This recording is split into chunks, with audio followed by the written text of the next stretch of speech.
please tell us who you are and what you do. Sure, my name is Ringo. I'm the director of a nonprofit here in Spartanburg called Partners for Active Living, and we're really focused on creating a more physically active community with a focus primarily in public health. And we do that by trying to get more places for people to be active and then have programs, policies, and partnerships that all support that work. Awesome. Okay, so does your work involve writing in digital environments, and can you describe a typical task involving digital forms of writing? Yes, we use a lot of digital forms of writing. I would say that's almost all of our work anymore, whether it's daily Facebook post, or almost all communication is done via email, and any grant submissions for funding is all done online. Almost everything has got an online form or an online application.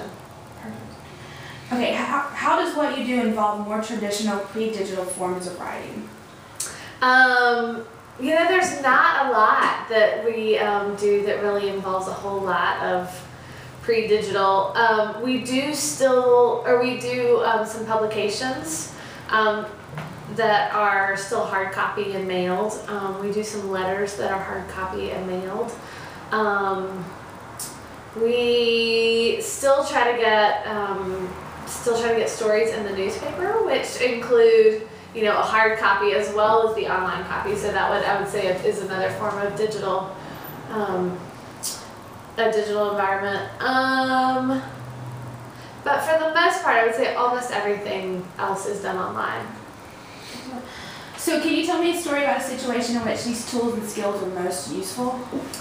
I really think to function in the nonprofit community anymore, no matter what area of focus, you have to be able to really have a strong online presence, because I think there's still a lot of donors that are older that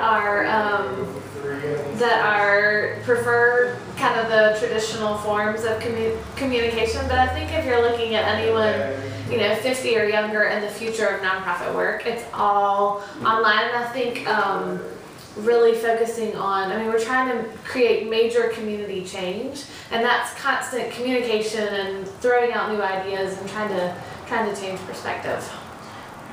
What changes do you anticipate happening in the future as new digital technologies are introduced? That is a great question, and I would say I have not studied the digital environment world enough to know what the next big thing is.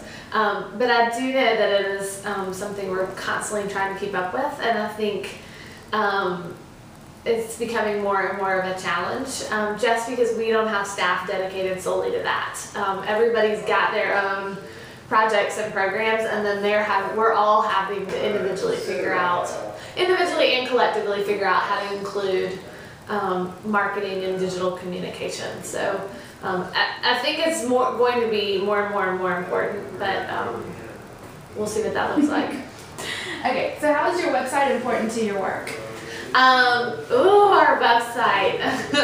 I would say our website is really important to our work, because anytime we send out any kind of communication, we try to direct people to the website. But what I will say is our website needs a whole lot of work, and is a constant challenge, because I think, and certainly you all know this better than I'm studying it, but websites, if you really want to drive traffic to them, need to constantly be updated and new and sharing the information, and we don't have a staff member dedicated to that, and so everybody's kind of putting their pieces up, and sometimes it happens, sometimes it doesn't. So I think keeping up with that is challenging in the small nonprofit world.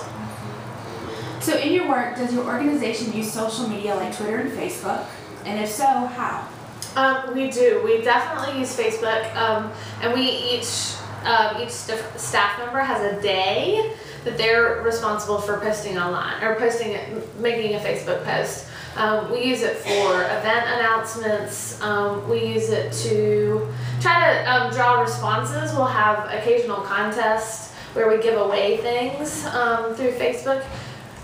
We did well for a little while with Twitter, but have not done as well recently. But it is definitely something we know. So you feel that Facebook would be more effective for your business than Twitter?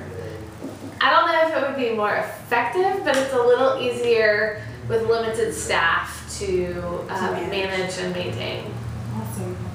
Okay, so do you measure the impact of the choices you make in using social media or networks? And so which one do you think is better, website or traditional print publications? I think right now in the nonprofit world we're having to do both. And I think it's because we're catering to very different types of donors and to different types of people that we're trying to influence, specifically elected officials.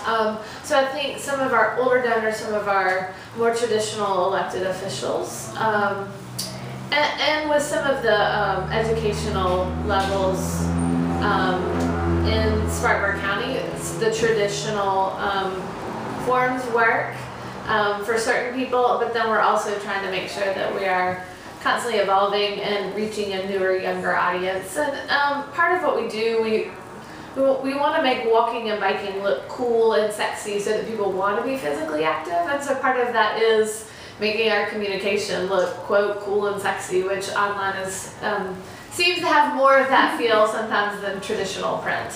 All right, so with all this, media world, so what do you think is the most significant disadvantage to having Facebook and Twitter and websites and things like that? That's a lot to keep up with. And I think it takes a lot of staff time.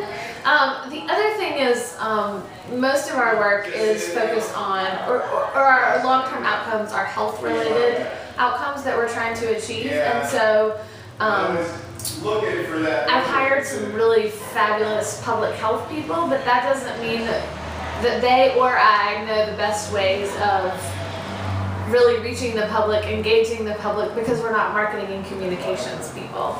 And so I think anymore everybody in at least this kind of role needs to have a lot of communications and PR knowledge and understanding and background. And it just, with limited focus in school, sometimes that's not an option.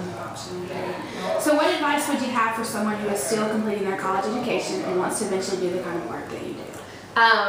Just to follow up on what I just said, I think that any, especially in smaller nonprofit world where you don't have a dedicated staff person for public relations and communications, I think the more you can learn about what's effective and ways to track what's coming once you're out of school, the better, because I think we're constantly trying to change conversations and reach new people in different ways, and that is difficult when that's not what you've been trained in. Okay, so wrapping up this great interview, is there anything else you'd like to tell me or my class who may be watching this? I would say get as much practical experience as you can before getting into the real world, and make sure to have it well documented, because I think it's always very impressive when you interview for a job that somebody says, and I've managed any kind of communications campaign, and here's some examples, and here's what we achieved in that process. Awesome.